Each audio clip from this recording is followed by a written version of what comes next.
It's me again, Belly. Welcome back sa aking first mini vlog. So, nandito ako ulit sa bahay ng ate ko. Gawin ko is ganun ulit.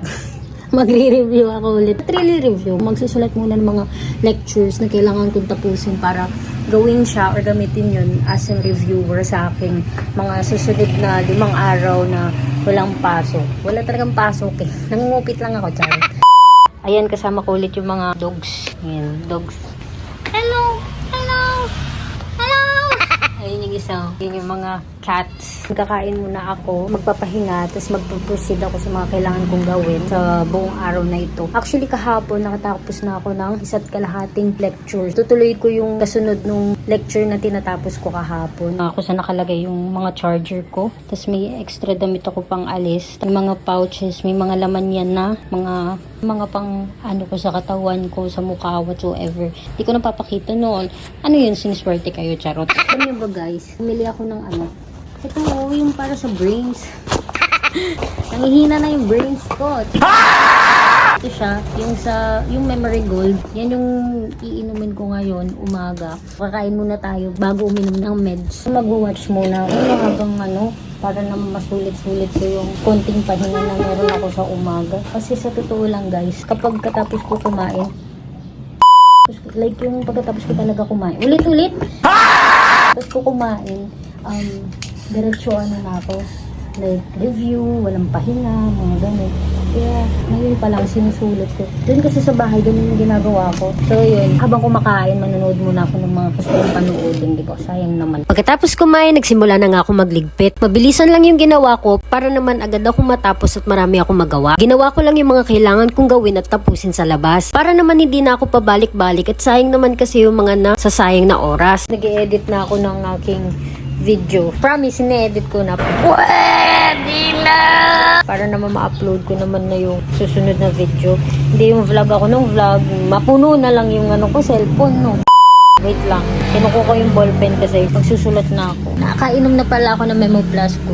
Sana totoo yun, no? Pero syempre, kahit na umiinom ka ng gano'n, kailangan mo pa rin mag-review, mag-aral. Kasi nga, hindi naman nakakapagpatalino yung gamot. Kasi kailangan mo talagang gawin lahat para makapasa ka, makuha mo yung gusto mong grade or what. May lalabas tayo, guys. Maghanap tayo ng bilang naman ako ng ulam.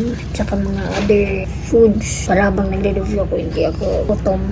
May pasaway akong kasama dito. Ito, away-away niya yan, yung mga pusang nasa labas. Nananahimik yung mga yan. Ngayon, tataka ko, bigla siyang pumasok.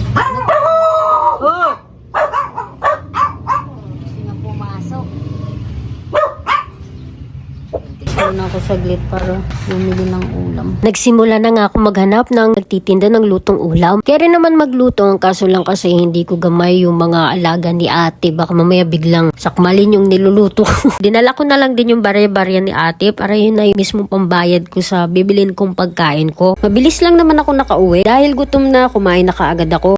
You know what? I really love yung setup dito. Oh, nagfo-focus talaga siya sa akin. Sana all nagfo-focus lang sa iisa.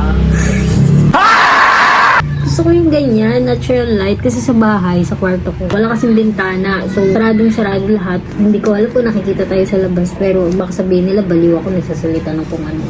So, yan. Tapusin ko lang yung aking pangatlong lecture para okay na. Bang araw na nga itong clip na to dahil nga na-delete ko yung video na kinuhanan ko nung minsan. Kaya ayun, nag-retake na lang ako ulit. Nabot na nga ako ng gabi. Pero buti na lang malapit ko na matapos yung lecture ko. Hindi pa naligo yarn. So, lahat ng ilaw na nga pala dito sa bahay ni ate nasindihan ko na. I decided to open those lights kasi ako nga lang mag-isa dito sa bahay. Although may kasama ako mga dogs, pero ayun nga kasi maliligo din ako. Tsaka kailangan ko din bilisan kasi nga darating na din yan maya-maya si ate. A few moments later. Ayun guys, bago matapos itong mini vlog na to, pasensya na kung maingay.